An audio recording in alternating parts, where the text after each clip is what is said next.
What's up, everybody? Welcome to Smoking the Truth podcast With your boy King Oz and Orlando Flow. guys already know, so we got an actual special topic for you guys. My And God, Steve. it's God. a really good topic. So sexy, man. Shush. Let it out. Let it out. Take the clothes out, baby. Take the clothes out. Take the clothes out. Take the clothes out, man. Right. Man, the 7 deadly sins. So guys, I'm pretty sure It's something not new. It's very old. it is very old that some of you may know, some of you may not know, but it's definitely something that should be listened to because it's not saying that they're all that bad, but it has value. yeah, It has value. it can add more It value. has a lot of value. Un saludo para toda mi gente que habla español, que lo que. And Steven, What he said. this story, this 7 deadly sin came to me by a close friend who told me about the SpongeBob, the 7 deadly sin. They have it on SpongeBob. That's how I found it. Yeah, I'm gonna definitely have to look more into it. Look up on YouTube, man. I've never actually seen it. So, well, I've seen SpongeBob, but I've never You seen never the seen whole, SpongeBob? I've never seen the seven deadly sins within the SpongeBob, and now I do have to watch the it's video. so bueno, bro. So bueno. So bueno. Let's talk about numero uno, man. What's the number 1 out of the 7? Lust. Lust. Lust is the number 1. And what about lust? So lust is a Mhm. strong passion or longing, See? especially for sexual desires. See, Which amigos. isn't wrong to have sexual desires, but you just gotta know how to control them. Manage it. Chastity or self-control carries lust by controlling passion and leveraging that energy for the good of others. No doubt. Who wants a person who always wants sex? I mean, it's not bad. I mean, But but it just depends. it got to be a depends. balance, though. You cannot just be. It depends because I mean, you still got people that have more of a sexual nature because True. Like you still got people True. that want somebody to have that same sex drive as them. But sometimes you gotta buy her tacos, you know, little pupusas, the little flowers. Yeah, Come on, man. You can't just. you gotta can't just. you gotta buy the tacos and the pupusa to get some of that pupusa. Exactly.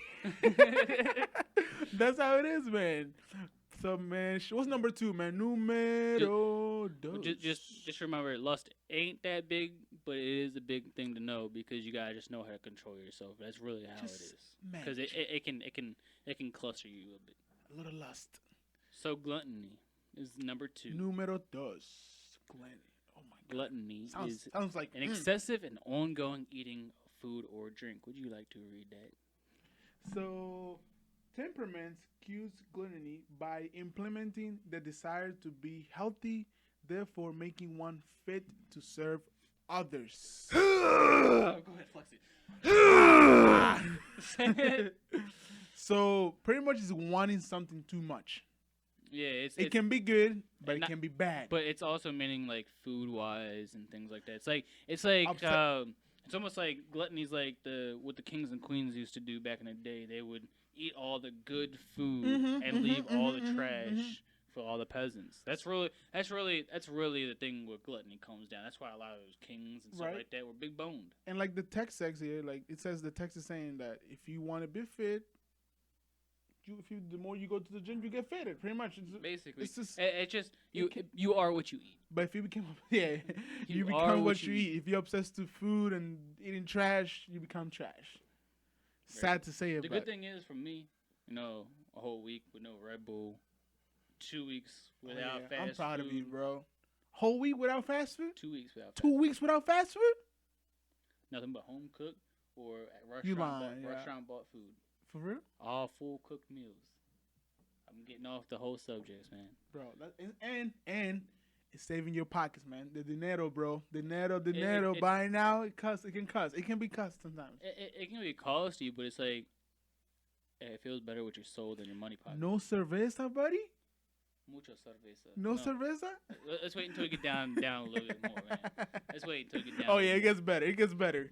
Numero tres. So greed is an excessive or pursuit. Greed is an excessive pursuit of material goods. So it's basically being too materialistic. Mm-hmm.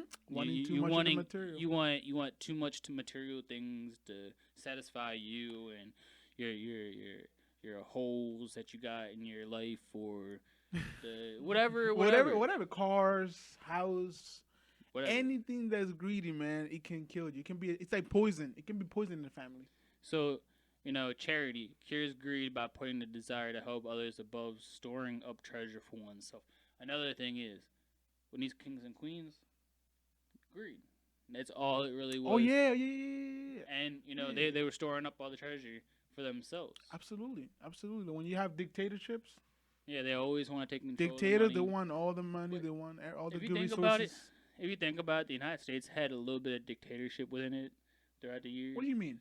So there was I can't remember what presidency it was, but at one point in time, it was illegal to own gold in the United States. So everybody's gold got confiscated and then put in the U.S. Treasury, and that's what made the dollar go up. Oh, I mean that can be looked as a little bit greed of the government. It was 100%. I agree with you on that. But you just don't want to overwhelm yourself with the greed. Yeah, you don't want too much greed. Kills families.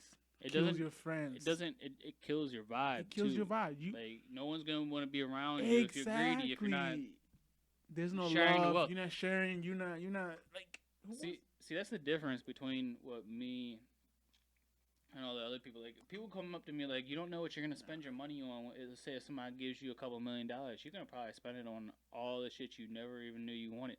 But there's the thing: if you've been up and down at the same time, and you've seen both ways of the actions, you know the right from wrong of what you can spend your money on and what can be good. For me personally, I want to use my money for good. Like, I want to be able to give back to people, and I want to be able to create a way for other people, not just. That's you. Some people don't want to do nothing with that. People just want to just spend it on them and buy all these things for them.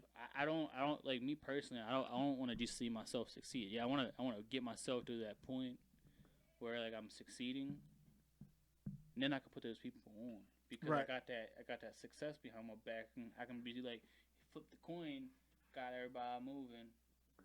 And getting these things where I can hire people and just continue.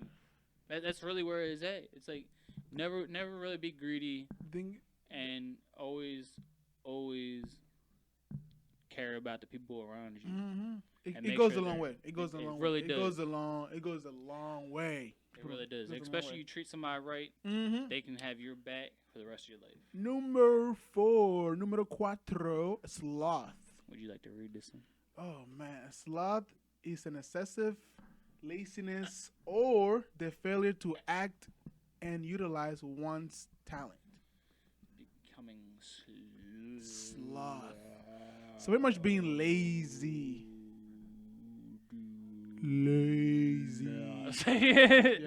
Start talking in extreme slow motion. So, does that mean people that don't want to do nothing with their life, like they don't have no aspirations, they don't have no goals, they don't want to be something? Does that make them a sloth? I do believe that there's people that always have to dreams. To a percentage. It's different, bro. Yeah, it's different. difficult for them to learn the other information that is necessary for them to succeed because they're in one way of life. Seeing somebody from the hood come out and do great things in life. That's the most phenomenal thing in the world. It's a good feeling. And I applaud every single one. It's a good feeling, man. It's really a good feeling because I don't know, man. The hood is such it can be a bad environment. It can teach you a lot. No, it can teach you how to sell, how to do things, how to manage yourself around people, how to respect. But with all of that being said, it can still drag you down and kill you. Yeah, and kill you. That's the problem with a lot of young kids. That's the thing. Like, I've seen it happen. I've seen people who never been into that lifestyle jump in that lifestyle, and they were gone in a heartbeat.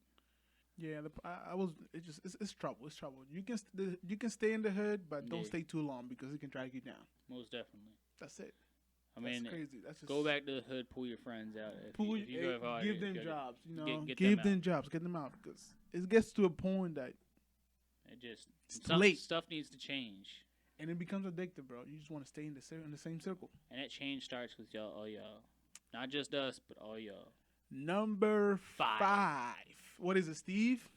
The wrath is a strong anger and hate towards another person. Ooh, strong anger to other people. Feel my wrath. That is something. Have you met some people that are just angry? Like they just angry at other people for the simple things in life. They're just very angry people. Yeah, I mean, I'm not gonna lie. There was a point in my life where anger got the best of me. Yeah, I don't understand, man. I don't understand. I mean, it happens. It just happens. Yeah, it did. And I'm not gonna lie. Like, years ago, I used to put holes in walls. I used to be completely out of control. My anger was horrible years ago. Maybe you had anger because you didn't know any better. Exactly. You was young, immature. I was built up with a lot of anger inside, but inside. over time, then I found my ways you to realize. Yeah, like you talk to people. You realize me 5 years ago, completely to today, is completely two different people. Way different. Like I look the same, longer hair, a lot smarter. Oh boy, but that's it, man. Just be careful with the hate, man. Be careful with the hate. Patience cures wrath by one first understanding the need and desires of others before acting or speaking. Basically, be thoughtful of the people around you, friends, family, coworkers, neighbors, no matter who they are. Be thoughtful on everybody. Don't take your anger out. Learn ways to find peace. And everybody going through something, bro. Everybody is going through something. Who you think, whether they admit it or not. And I've even asked people, like, one day, I was like, so you're trying to tell me you have no issues in your life right now? Zero. Get the F out of here, bro. I don't believe you. Because, like... bro. Like, you're just hiding it because you're afraid of what everybody else thinks. It's going to be better for you to open up about your past and things like that because it helps you so we have therapy. That's why we have therapy. We got friends. So we got family. So we got, all those things that can help you look after. And one thing that I use, one last thing I want to mention, read other people's stories, man. Like, there's plenty of books out there, plenty of documentaries, there's plenty of, YouTube videos. The information's out there, like, read other people's stories so you can see how they went through the problems, Yeah, like, one day, I decide, like, I will write my own book. Like, I'll write my own And you will story. share your story. I will share my story. Your full story of what happened. Everything through life. Number 6, envy. Envy is the intense desire to have an item that someone else possesses. Social media is the biggest thing with envy because people can people can literally take their phones nowadays and go to a car that they see in the parking lot and just take a photo with it. Like, look at the new whip I'm driving. Bro, mira. But social media is the place for envy. That's where you go and envy anybody. You look at their car. Oh, look at that. I'm like, social media is mucho toxic. It can be, but it also can it can be. It can be very depends how you use it. Depends how you use it. Then again, it can be very powerful at the same time. That's why it's like you're putting messages in front of people consistently and daily. It's like, it's crazy. It's a crazy world. Just try your hardest. 80% of social media is fake. Don't envy the person. Don't take it extreme. It's okay to have a minimal of envy. It's like, okay, that might help you set your goals a little bit. Does it make sense? But having competition, envy can come from a little competition. Like, oh, I see what he got. Let me work for mine. You know what I mean? Yeah. That's a good envy. So, but there's goods and bad with envy. So just make sure if you're envying somebody, you're envying them for the right reasons and not the wrong reasons. And don't overdo it. Yeah, that's the problem. Kindness cures envy by placing the desire to help others above the need to supersede them. You're speaking facts. That was number 6. Number 7, número 7.